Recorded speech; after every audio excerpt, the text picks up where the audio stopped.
नमस्कार साथियों, उम्मीद करती हूँ आप सब बढ़िया होंगे और अपनी पढ़ाई को अच्छे तरीके से कर रहे होंगे। इसके पहले जो हम लोगों ने किया वो इतिहास के सारे पोर्शन को अच्छे तरीके से कंप्लीट किया।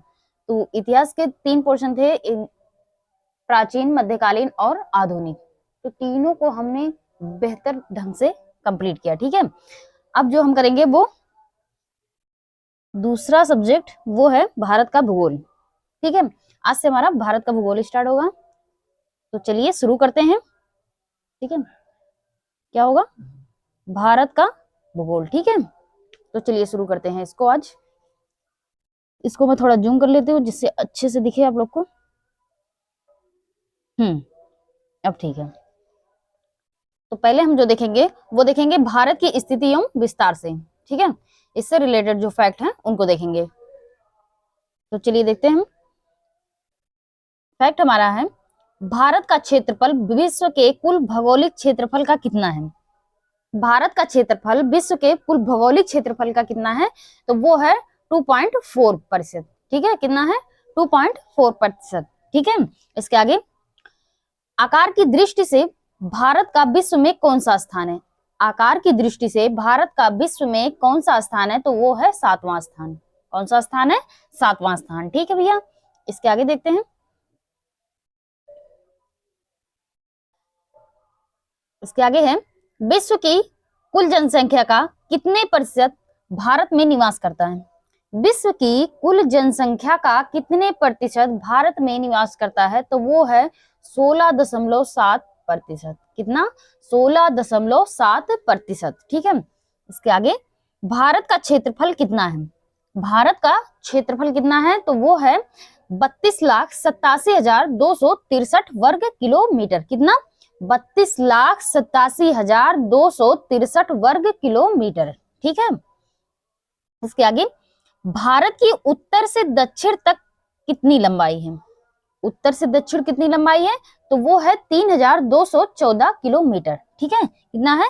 3,214 किलोमीटर।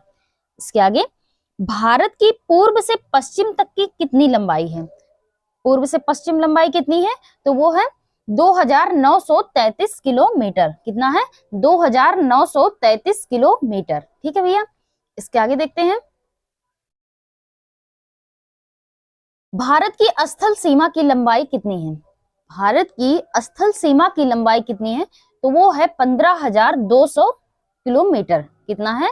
15,200 किलोमीटर। ठीक है भैया, इसके आगे, भारत की तट रेखा की लंबाई कितनी है? भारत की तट रेखा की लंबाई जो है वो है 6100 किलोमीटर। कितना है भैया? 6100 किलोमीटर। ठीक है, इसके आगे, द्वीपों सहित भारत की तट रेखा की लंबाई कितनी है? द्वीपों सहित भारत की तट रेखा की लंबाई कितनी है?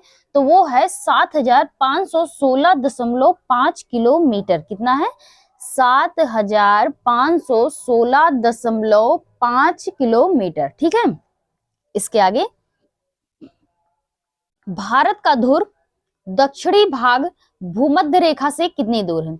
भारत का ध्रुव दक्षिणी भाग भूमध्य रेखा से कितनी दूर है? तो वो है 876 किलोमीटर। कितना भैया? 876 किलोमीटर। ठीक है, इसके आगे देखते हैं। भारत में कितने राज्य समुद्र तट से रेखा हैं? भारत में कितने राज्य समुद्र तट रेखा में है? तो वो कितने राज्य हैं? 9 राज्य। कितने हैं? 9 राज्य। ठीक है, इसके आगे, भारत के किस राज्य की तट रेखा सबसे लंबी है? भारत की किस राज्य की तट रेखा सबसे लंबी है? तो वो है गुजरात की। ठीक है, भारत की किस राज्य की तट रेखा सबसे छोटी है? तो छोटी किसकी है? गोवा की। ठीक है, सबसे बड़ी गुजरात की है और सबसे छोटी जो है वो है गोवा की। ठीक है भैया, इसको ध्यान में रखिएगा आप लोग। इसके आगे, कर्क रेखा भारत के कितने राज्यों से होकर गुजरती है? कर्क रेखा भारत के कितने राज्यों से होकर गुजरती है? तो वो है 8। कितना है? 8। ठीक है, इसके आगे,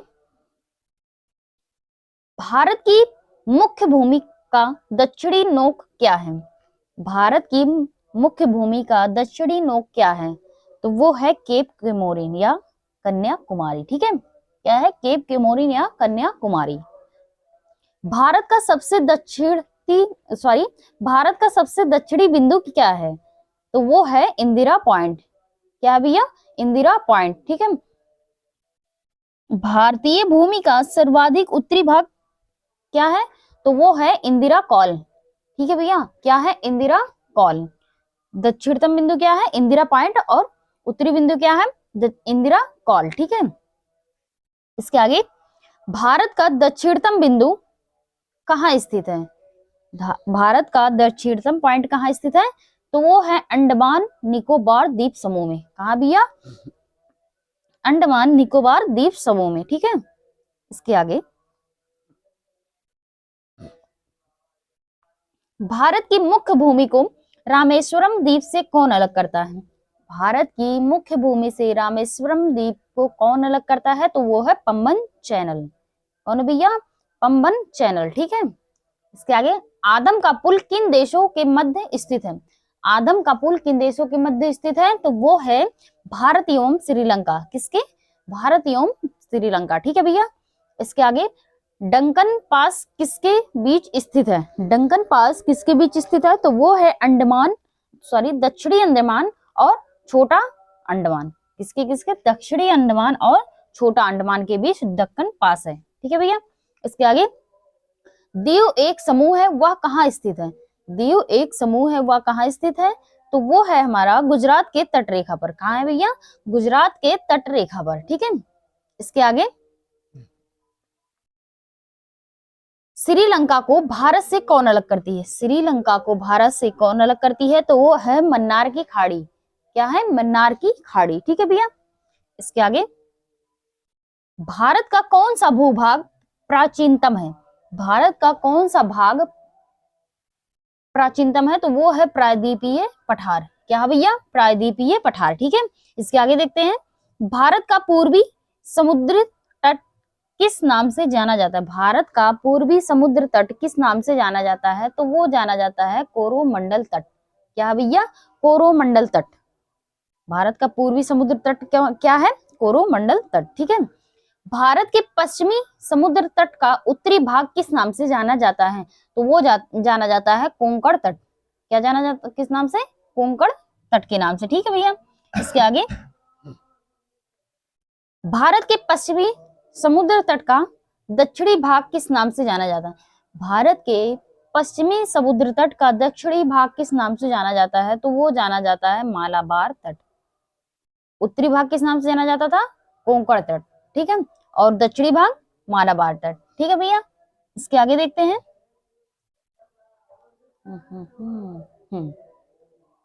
हाँ, यहाँ से अब ठीक है, चलिए देखते हैं। क्वेश्चन है, निम्नांकित नगरों में कौन कर्क रेखा से निकटतम दूरी पर स्थित है? निम्नांकित नगरों में से कौन कर्क रेखा से निकटतम दूरी पर स्थित है? तो ऑप्शन ए है हमारा अगरतला, ऑप्शन बी है हमारा गांधीनगर, ऑप्शन सी है जबलपुर, ऑप्शन डी है उज्जैन।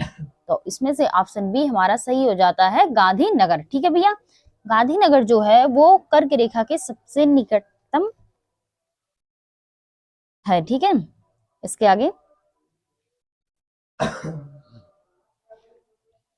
कौन सा महत्वपूर्ण अक्षांश भारत को दो अलग बराबर भागों में विभाजित करता है? कौन सा महत्वपूर्ण अक्षांश भारत को दो लगभग बराबर भागों में विभाजित करता है? तो वो है 23 अंश 30 मिनट। ठीक है। उत्तर कौन सा है? 23 अंश 30 मिनट उत्तर।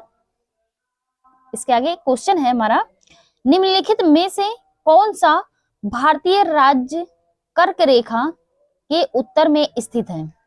ऑप्शन ए है हमारा झारखंड, ऑप्शन बी है मणिपुर, ऑप्शन सी है मिजोरम, ऑप्शन डी है त्रिपुरा। तो ऑप्शन बी हमारा जो है वो सही हो जाता है। भारतीय कर्क रेखा के उत्तर में कौन स्थित है? मणिपुर। ठीक है भैया। इसके आगे फैक्ट है हमारा, गुजरात के सबसे पश्चिमी गांव और अरुणाचल प्रदेश के सबसे पूर्वी छोर पर स्थित वालांग के समय में कितने घंटे का अंतराल होगा? तो ये होगा 2 घंटे का। कितने का भैया? 2 घंटे का। ठीक है। इसके आगे क्या है, यदि भारतीय मानक समय के अनुसार पूर्वा के 10 बजे हैं तो 92 अंश पूर्वी देशांतर पर शिलांग का स्थानीय समय क्या होगा? तो वो होगा 10:38 पूर्वाहन। क्या होगा भैया? 10:38 पूर्वाहन। ठीक है भैया। इसके आगे क्वेश्चन है हमारा, निम्न में से किस राज्य की सीमा बांग्लादेश से नहीं मिलती है? ऑप्शन ए है हमारा मेघालय, ऑप्शन बी है त्रिपुरा, ऑप्शन सी है मणिपुर, ऑप्शन डी है मिजोरम। तो इसमें से ऑप्शन सी हमारा सही हो जाता है। मणिपुर जो है वो बांग्लादेश के साथ सीमा नहीं बनाती है। ठीक है। इसके आगे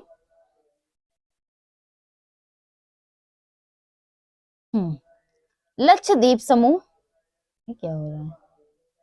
ओहो, हाँ अब ठीक है, फिर से देखते हैं। लक्षद्वीप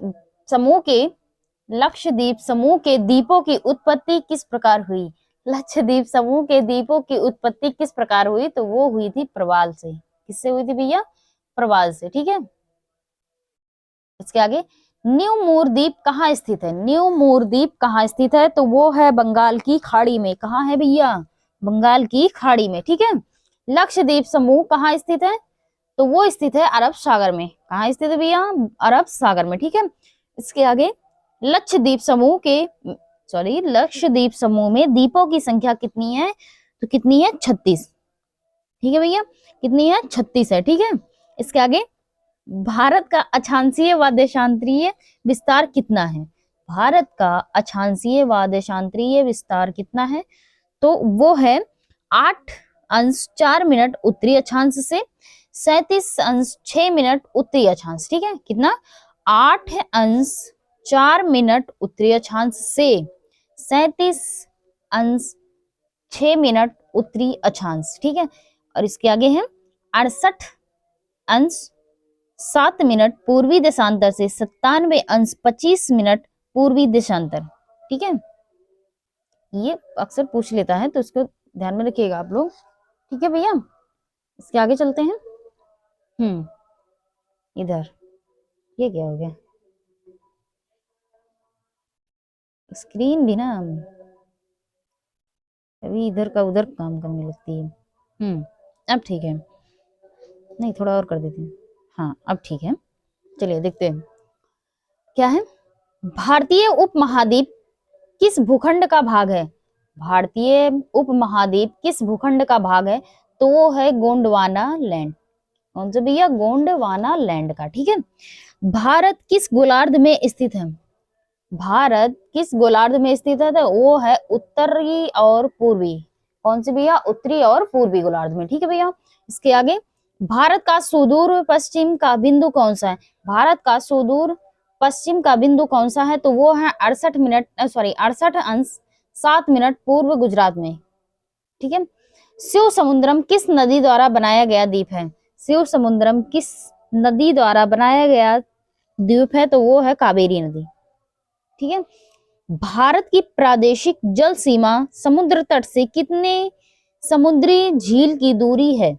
तो वो है 12 समुद्री मील। ठीक है, 12 समुद्री मील। इसके आगे ये पूछा जाता है अक्सर, इसको ध्यान में रखिएगा आप लोग। ठीक है भैया। इसके आगे 10 डिग्री चैनल किसके मध्य स्थित है? 10 डिग्री चैनल किसके मध्य स्थित है?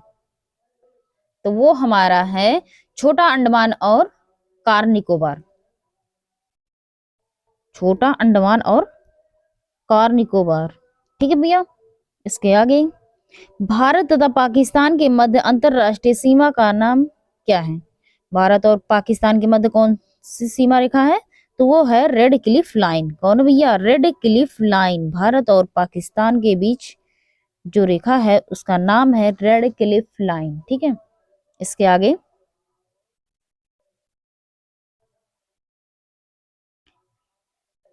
है भारत तथा चीन के बीच सीमा बनाने वाली रेखा का क्या नाम है? तो वो है मैकमोहन रेखा। भारत चीन के बीच मैकमोहन रेखा। ठीक है। भारत और अफगानिस्तान के बीच अंतरराष्ट्रीय सीमा को किस नाम से जाना जाता है? तो वो है डूरंड रेखा।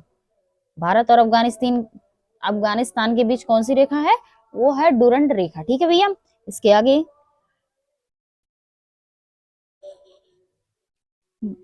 भारत की सबसे लंबी स्थलीय सीमा किस देश के साथ है? भारत की सबसे लंबी स्थलीय सीमा किस देश के साथ है? तो वो है बांग्लादेश के। किसके साथ है भैया? बांग्लादेश के साथ।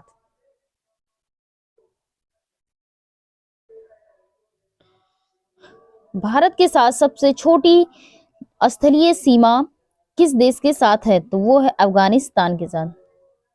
किसके साथ? अफगानिस्तान के साथ। कितना है? 106 किलोमीटर। कितना है? 106 किलोमीटर। ठीक है भैया, ये सबसे कम स्थलीय सीमा बनाता है भारत के साथ। इसके आगे भारत के किस राज्य में थार मरुभूमि स्थित है? तो वो है राजस्थान में। थार मरुस्थल कहाँ है भैया? वो है राजस्थान में। ठीक है, इसके आगे भारत का मानक समय कितने डिग्री देशांतर पर आधारित है?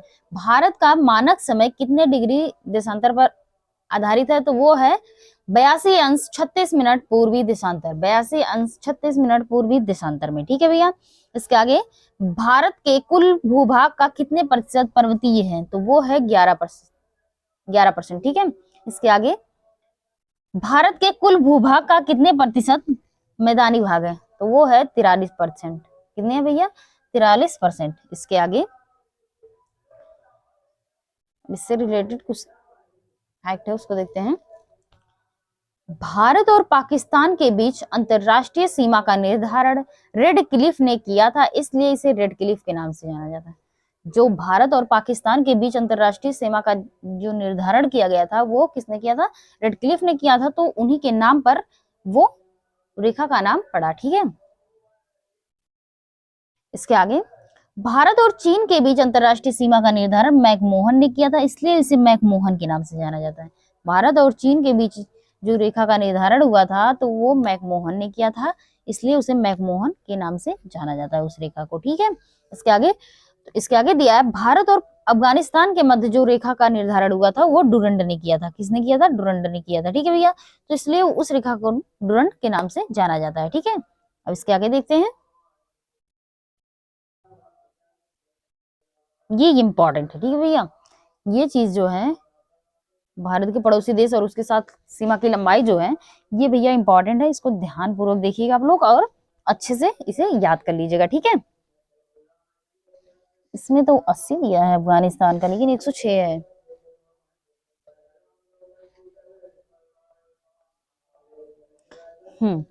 पहला कितना है? बांग्लादेश। बांग्लादेश का कितना है? 4096। ठीक है, कितना है? 4096 किलोमीटर। जो भारत के पड़ोसी देशों के साथ जो भारतीय सीमा की लंबाई है, वो है हमारे कितने देश है? 7 देश। ठीक है, कितने देश है भैया? 7 देश है। पहला हमारा जो है बांग्लादेश 4096 किलोमीटर। चीन जो है हमारा वो 3917 किलोमीटर बनाता है। और इसके आगे पाकिस्तान जो है वो 3310। और इसके आगे नेपाल जो हमारा है 1752। और म्यांमार जो है वो 1458। ठीक है, कितना है? 1400। ठीक है भैया, अब इसके आगे देखते हैं। हाँ, इसके आगे क्या है? म्यांमार हमारा कितना हुआ था?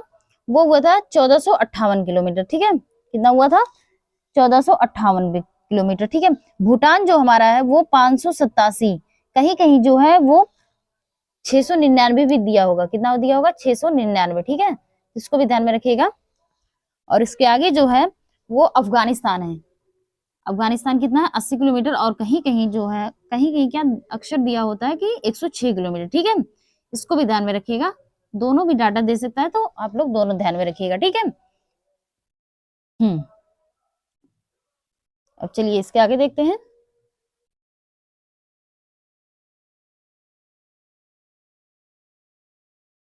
अब जो हमारा है वो है भारत के पर्वत से रिलेटेड फैक्ट। ठीक है, क्या होगा? भारत के पर्वत से रिलेटेड फैक्ट है। ठीक है, चलिए देखते हैं। फैक्ट हमारा है हिमालय पर्वत किस प्रकार का पर्वत है? हिमालय पर्वत जो है वो किस प्रकार का पर्वत है? तो हमारा है वलित पर्वत।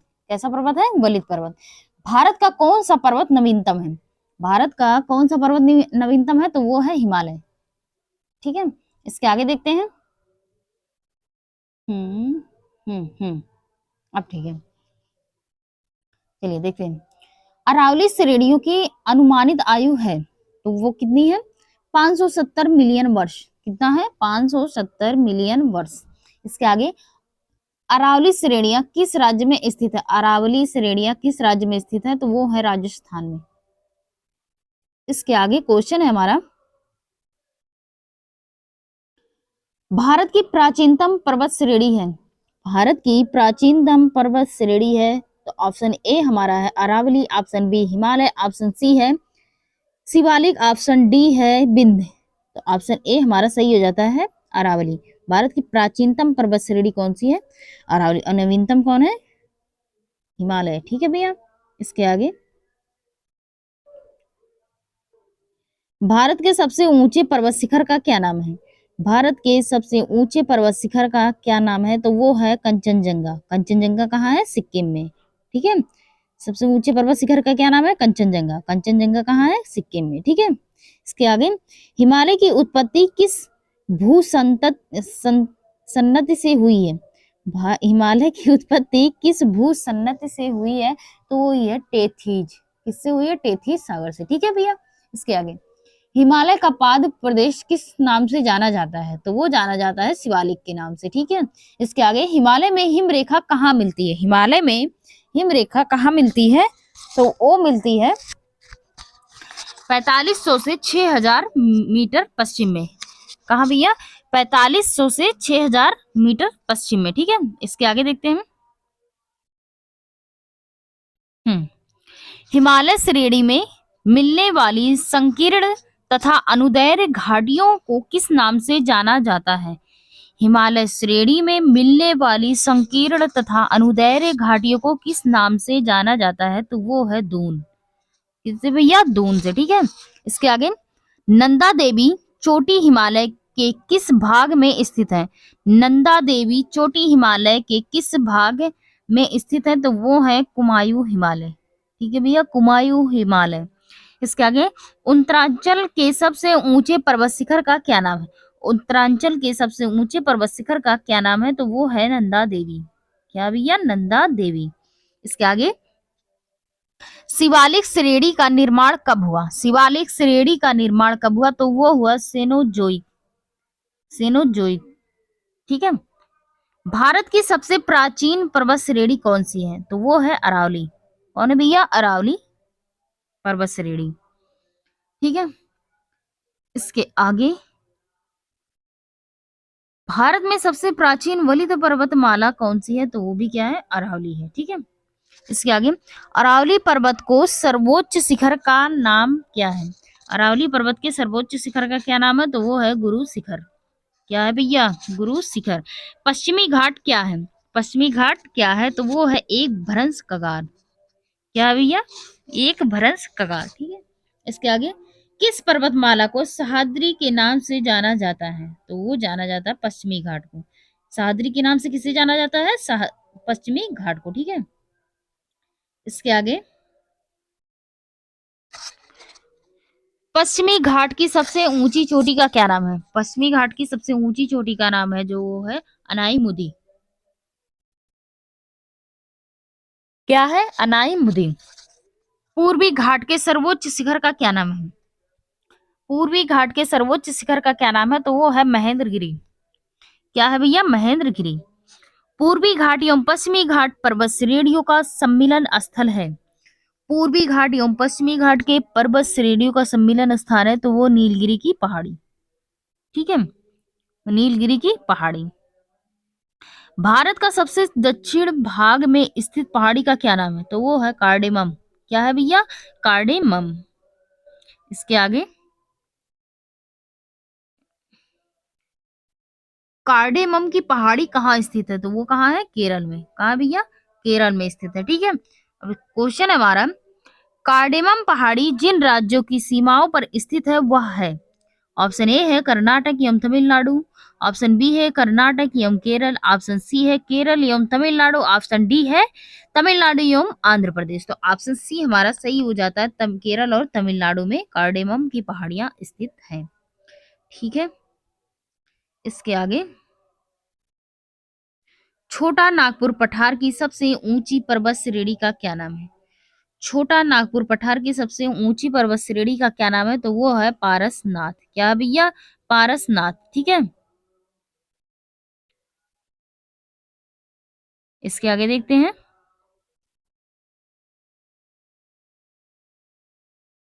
गिरनार की पहाड़ियां कहाँ स्थित है? तो वो कहाँ है भैया? बिहार में। कहाँ स्थित है? बिहार में। ठीक है।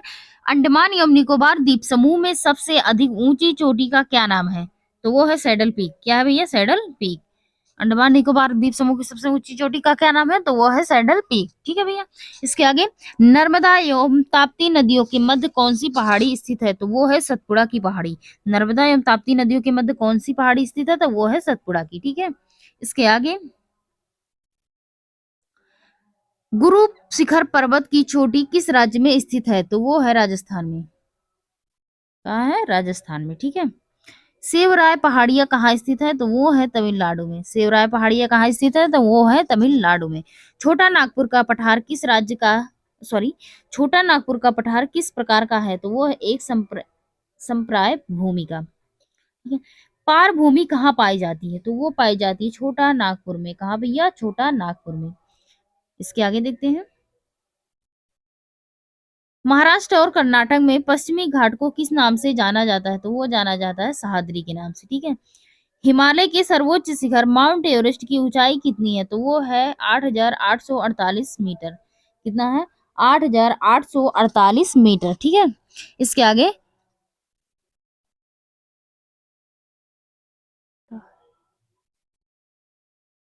कोडाइकनाल किस पर्वत श्रृंखला पर स्थित है? तो वो है पालिनी। ठीक है। सबरीमाला किस राज्य में स्थित है? तो वो है केरल में। कहाँ है? केरल में। इसके आगे,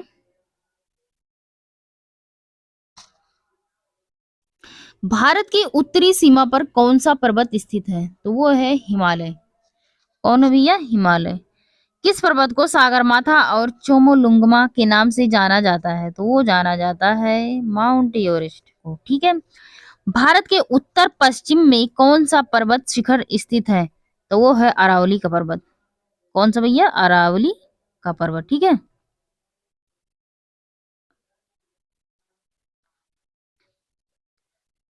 तो आज के लिए इतना ही।